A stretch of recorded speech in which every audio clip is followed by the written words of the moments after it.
Assalamualaikum warahmatullahi wabarakatuh. Saya berkunjung alhamdulillah ke Gorontalo dan saya menghadiri tadi itu silaturahim FKUB Gorontalo, Forum Kerukunan Umat Beragama. Kerukunan umat beragama itu penting, harus kita bina terus, kita jaga terus. Sebab kita ini bangsa yang majemuk. Kalau tidak dijaga itu berpotensi terjadi konflik. Nah, untuk menjaga itu harus terus ada wadahnya, yaitu FKUB, wadahnya FKUB, dan terus dibina karena kerukunan umat beragama menjadi unsur utama kerukunan nasional. Makanya itu harus dijaga. Dan yang kedua juga meresmikan pengurus KDEKS, Komite Daerah Ekonomi dan Keuangan Syariah, sekaligus juga melihat perkembangan stunting supaya terus ditekan. Masih ada yang agak tinggi itu. Secara provinsi sudah berada di 24. Berarti itu di 2022. Saya harapkan di 2023 turun dan di 2024 sudah jadi 14%. Nah, target itu diperkirakan bisa. Nah, kalau daerah terus seperti itu, nah kita dorong dengan upaya-upaya intervensi sehingga akan tercapai keinginan kita untuk menjadi 14%. Barangkali itu. Oke, silakan. Barangkali ada yang mau bertanya. Saya mohon izin bertanya Pak Wapres. Jelaskan dari harian apa? Saya Laras dari Warta Ekonomi Pak. Alhamdulillah Ramadan dan Lebaran tahun ini berbeda dengan 2-3 tahun terakhir Pak di masa pandemi. Kira-kira apa makna dan hikmah dari Ramadan dan Lebaran tahun ini yang sudah lebih baik bagi umat muslim di Indonesia? Ya, pertama tentu masyarakat sangat senang.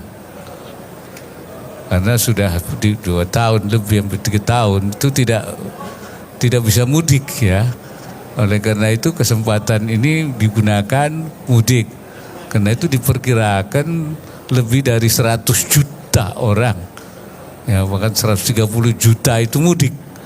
Nah, jadi ada terjadi pergerakan dari kota-kota ke daerah.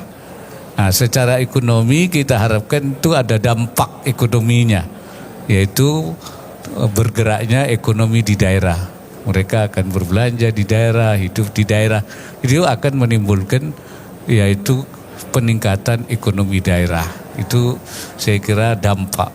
Karena kalau 130 juta bergerak kembali ke daerah, memberi makanan di daerah, belanja di daerah, maka daerahnya akan bergerak. Saya kira itu. Terima kasih. Oke, silakan. Saya Hilmi dari Jawa Pos, Pak. Ini untuk Lebaran tahun ini diperkirakan akan mengalami perbedaan antara yang metode hisab dengan ru'yatul hilal. Nah, menurut Pak Wapres bagaimana menyikapi perbedaan seperti ini dan apakah ke depan memungkinkan gitu Pak untuk bisa serentak terus? Terima kasih. Iya, ini kan memang ada perbedaan kriteria ya dalam menetapkan. Yang satu imkanur ru'yah itu di pemerintah menggabungkan hisab dan ru'yah. Jadi kemudian hisabnya itu dihitung berapa tingginya, tetapi harus dihitung bahwa masuknya itu kalau imkan ru'yah. Kalau hisabnya di bawah 2 itu tidak imkan. Nah, ini kesepakatan termasuk ASEAN itu segitu. Jadi walaupun dia sudah di atas ufuk tapi di bawah 2 derajat itu tidak, itu metode imkanur ru'yah. Tapi Muhammadiyah memang dia menggunakan wujudul hilal. Asal wujud, artinya asal ada saja walaupun setengah derajat masuk. Nah, ini beda. Nah, tahun ini diperkirakan belum 2 derajat. Karena belum 2 derajat pada tanggal 29 itu hari Jumat. Ya, malam Jumat itu dikira-kira itu belum imkan ru'yah. Karena itu diperkirakan istikmal namanya, disempurnakan 30 hari. Ya. Karena 30 hari puasanya maka jatuhnya Sabtu. Sedangkan Muhammadiyah karena sudah di atas ufuk walaupun belum 2 derajat dia masuk. Nah ini sudah lama diupayakan untuk bisa bertemu, tapi belum ketemu metode yang bisa menyatukan. Oleh karena itu maka yang ditempuh adalah adanya sikap bisa toleransi antara dua kelompok ini untuk masing-masing ya lebaran sesuai dengan keyakinannya, dengan hitungannya. Jadi bahasa Jawanya legowo lah. Dan itu sudah kita lakukan bertahun-tahun. Dulu pertama memang agak konflik sedikit yang antara metode ini ribut. Tapi belakangan tidak. Karena kita terus sosialisasi, edukasi, sekarang rukun-rukun saja. Sambil terus mencari metode untuk bisa mempertemukan dua metode ini, Imkanur Ru'yah dan Wujudul Hilal. Barangkali itu. Oke, lanjutnya siapa? Ya, silakan. Pak Wapres, saya Nina dari Harian Kompas. Nah, jadi begini Pak, kan saat ini ada konflik terkait mutasi KPK, pegawai Polri di KPK.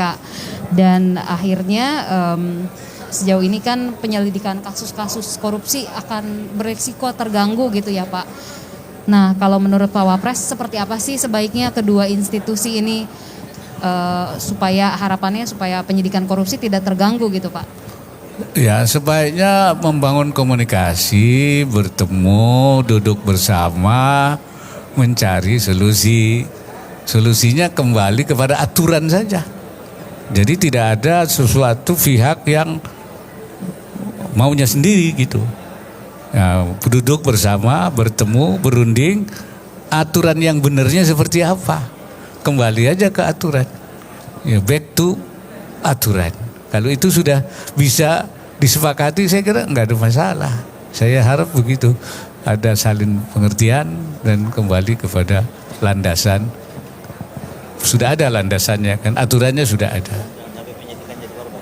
Tapi untuk ini Pak, kan kasus-kasus korupsi yang sedang ditangani banyak nih Pak. Untuk kinerja KPK sendiri sangat mungkin kan terganggu, menurut Bapak seperti apa semestinya di KPK sendiri? Ya karena itu tadi, karena tidak ada kesamaan bisa jadi terganggu kan. Maka itu harus segera berkomunikasi, bertemu, mencari solusinya dengan berpegangan pada aturan yang ada. Kalau ada kembali ke aturan pasti selesai. Kalau tidak akan terus terganggu itu, ya. Yang penting itu ya Pak, jangan sampai terganggu ya. Jangan sampai terganggu, ya. Oke. Makasih Ya. Pak. Assalamualaikum Pak Wapres. Saya Eno Pak dari RRI.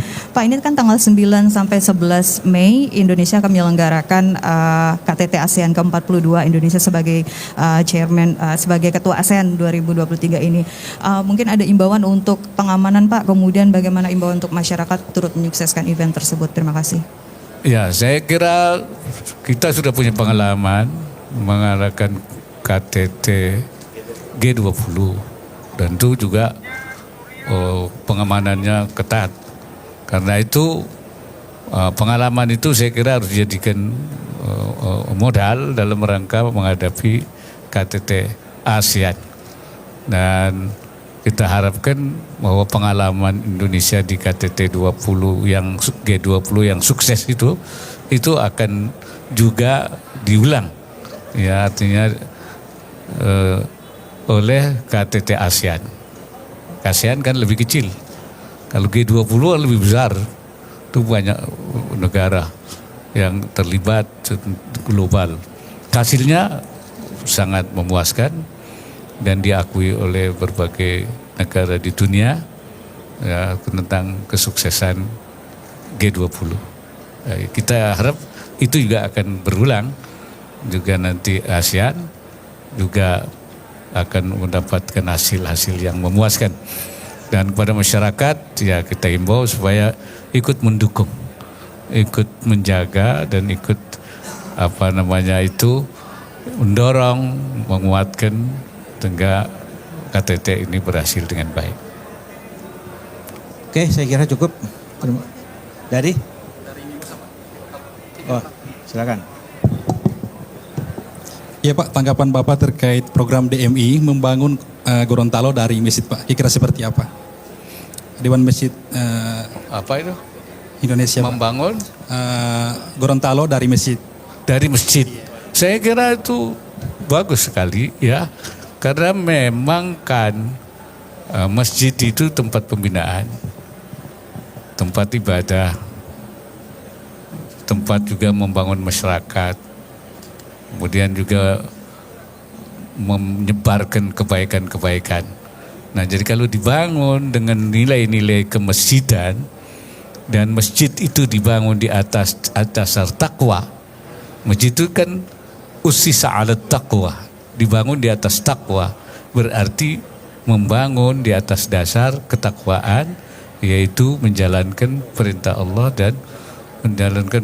dan Rasulnya. Nah, dengan demikian maka pembangunan itu akan mempunyai nilai keagamaan yang tinggi. Ini saya kira menurut saya satu hal yang baik sekali, ya. Dan masjid akan memberikan pengaruh besar kepada seluruh masyarakat. Karena itu saya berharap masjid itu jangan sampai ada sejengkal tanah pun yang lepas dari pengaruh masjid. Jadi masjid itu juga jangan sampai dia hanya diam di masjid menunggu orang, tapi masjid itu juga menjemput bola luar, mengedukasi masyarakat, tidak hanya dari masjid, tapi masjid juga ikut keluar membangun paling tidak wilayah sekitar masjid itu. Saya kira itu.